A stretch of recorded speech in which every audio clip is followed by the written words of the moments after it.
Bom, e hoje o tema é emagrecimento. Por isso já está aqui no estúdio com a gente a nutricionista Gislaine Engelmann, que vai dar dicas e esclarecer dúvidas. Mas antes eu quero dar parabéns pelo Dia da Nutricionista, né? Obrigada. Em nome da Gislaine, então parabéns a todos os profissionais, viu? Obrigada. Pra gente começar então, o emagrecimento é um tema que mexe tanto.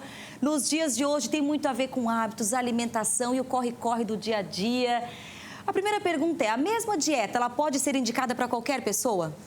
Então, essa é uma dúvida bem recorrente no consultório, né, e nas mídias de forma geral, e a gente sabe que não. Então, cada pessoa ela vai ter uma dieta ou alguma estratégia ali da alimentação individualizada.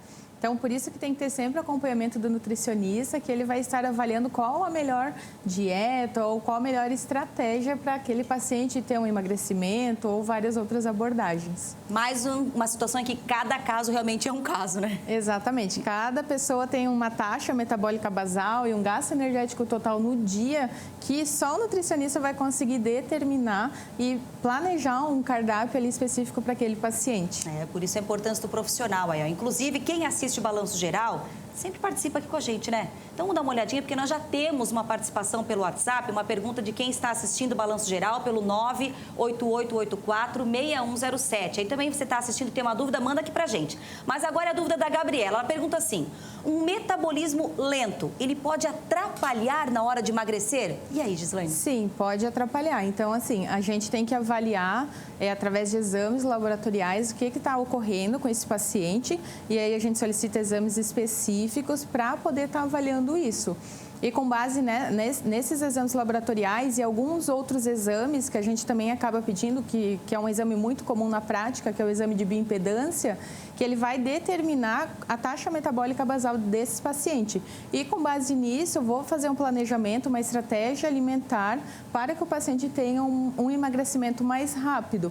Então, isso pode atrapalhar, mas cabe ao nutricionista avaliar de várias formas como que ele vai poder modular esse emagrecimento do paciente. Tem muito a ver, então, com a idade também? Por exemplo, tentar aos 20, aos 35 é diferente? É diferente. E o que determina muito esse processo de emagrecimento e metabolismo é o quanto a gente tem de massa muscular. Então, um paciente que com 30 anos ele está acima até da taxa ideal de massa magra, com certeza ele vai ter um metabolismo muito mais rápido se comparado a um paciente que tem uma massa muscular na mesma idade abaixo do que é recomendado para a idade dele. Então, hoje, o que favorece muito o processo de emagrecimento também é a massa muscular do paciente.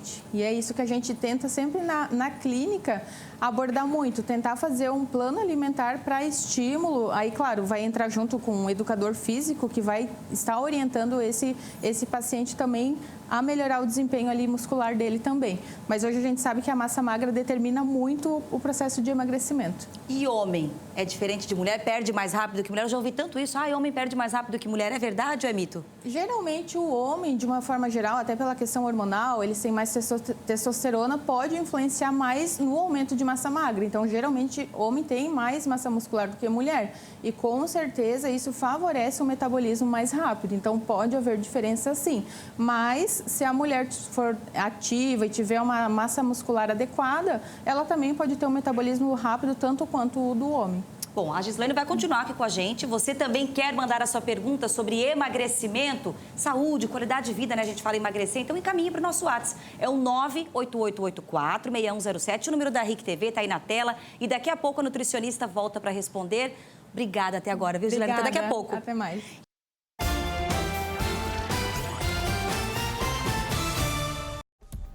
Já voltamos e quem está de volta aqui no estúdio do Balanço Geral é a nutricionista, convidada de hoje, então, a Gislaine, para responder perguntas de quem está assistindo o Balanço Geral e mandou aqui pra gente. Aliás, chegaram muitas perguntas. Vamos tentar aqui separar algumas para responder. A primeira delas é da Marcinha. Qual é a melhor sugestão para o jantar?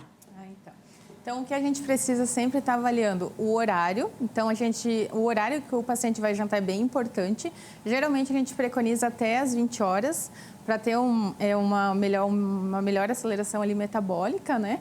E uma outra questão importante, questão de ingestão de proteína à noite. Então, geralmente, a gente prioriza que o paciente não coma carne vermelha pela digestão. Então, a gente prioriza carnes leves ou até trabalhar com uma boa fonte de proteína vegetal. E um fator bem determinante também é avaliar a qualidade do sono do paciente. Se é um paciente que dorme bem, se não dorme. E aí, se ele não tem um bom sono, a gente procura avaliar e incluir alguma opção de carboidrato de baixo índice glicêmico, uma boa fonte de carboidrato. Se é um paciente, e também no contexto geral, a gente precisa avaliar a composição da dieta como um todo do paciente e determinar em cada horário as porções e cada grupo alimentar que ele vai comer. Então, por exemplo, assim, se é um paciente que dorme bem, não tem dificuldade de sono, eu posso talvez estar fazendo a distribuição de carboidratos durante o dia e aí à noite eu trabalho com legumes, verduras e uma carne magra e uma boa fonte de gordura monoinsaturada e eu trabalho com azeite de oliva, castanha, nozes, né? Aquele chazinho para dormir é bom antes de dormir, assim? Se for um paciente que tiver dificuldade para dormir, a gente pode estar incluindo também algumas fontes de chá. E o sono, inclusive, ele é muito importante no processo de emagrecimento. Ele é um dos pilares que a gente hoje elenca como um dos principais fatores para ter emagrecimento. Então, não adianta o paciente ter uma alimentação adequada, fazer uma atividade física, se ele não está dormindo de forma adequada também, se ele não estiver tendo um sono reparador. Então, vamos dar uma olhadinha aqui na próxima pergunta, para a gente conseguir responder o máximo possível. Okay. É a Eveline, ó, o jejum intermitente está na moda, funciona? Funciona, então a gente usa muito como estratégia alimentar. Então, isso precisa ser avaliado pelo profissional nutricionista. Então, geralmente, o que a gente acaba fazendo na clínica? A gente utiliza ele como uma estratégia. Então, o paciente já está fazendo um planejamento alimentar de 3 a 4 meses. Então, cabe à nutricionista avaliar se ela vai trabalhar com jejum intermitente ou não. E uma coisa bem importante, tanto o jejum intermitente quanto a restrição calórica, no processo de aumentar o gasto energético metabólico, porque ele estimula a parte mitocondrial, que hoje é responsável pela queima de gordura, já é comprovado há algum tempo. Então, ele funciona, mas ele precisa ser avaliado pela nutricionista em qual momento que ela vai trabalhar com jejum intermitente. Por falar em queima de gordura, pergunta agora da Vanusa. Tenho muita gordura acumulada na região do abdômen. Como posso fazer para emagrecer? O que a gente prioriza? Não existe fórmula para queima de gordura abdominal, então a gente vai lá, trabalha com uma dieta equilibrada em macro e micronutrientes. A gente vai priorizar incluir compostos ali bioativos na dieta do paciente para haver um estímulo de queima de gordura. Mas o que a gente sabe? Tem os biotipos, então a mulher ela tem uma tendência de acúmulo como se fosse em formato de pera. Então, mais na parte do quadril, né? Então, ali a região abdominal também pode ser acometida. Então, cabe ao nutricionista fazer uma dieta equilibrada, mas não necessariamente isso às vezes vai estar interligado com a queima de gordura abdominal. Então, a gente pode avaliar um bom suplemento também para estar estimulando esse processo. Agora uma pergunta da Débora. Estou fazendo dieta por conta própria. Deixei de comer arroz, feijão, macarrão e percebi que não almoçando eu emagreço. Estou fazendo errado? Ou seja, pular uma refeição é errado? É errado. Então, o que a gente preconiza? Que a nutricionista avalie a composição da dieta do paciente, que faça a distribuição dos macro e micronutrientes, para que ocorra esse processo de emagrecimento. Então, provavelmente, ela está deixando de emagrecer porque ela restringiu ali, principalmente, o grupo dos carboidratos.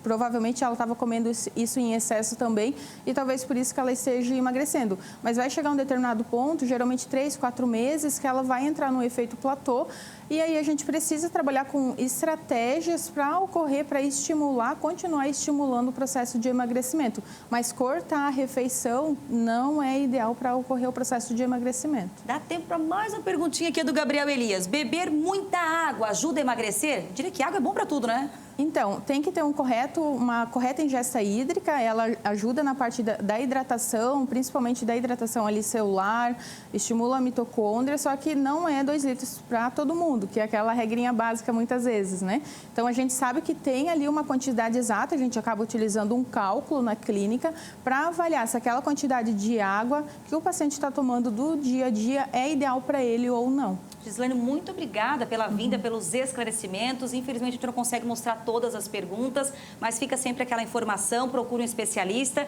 E mais uma vez, em nome de você, Gislaine, Gislaine, parabéns a todos os nutricionistas por hoje. Obrigada pela vinda aqui. Obrigada. Ótima tarde. Obrigada.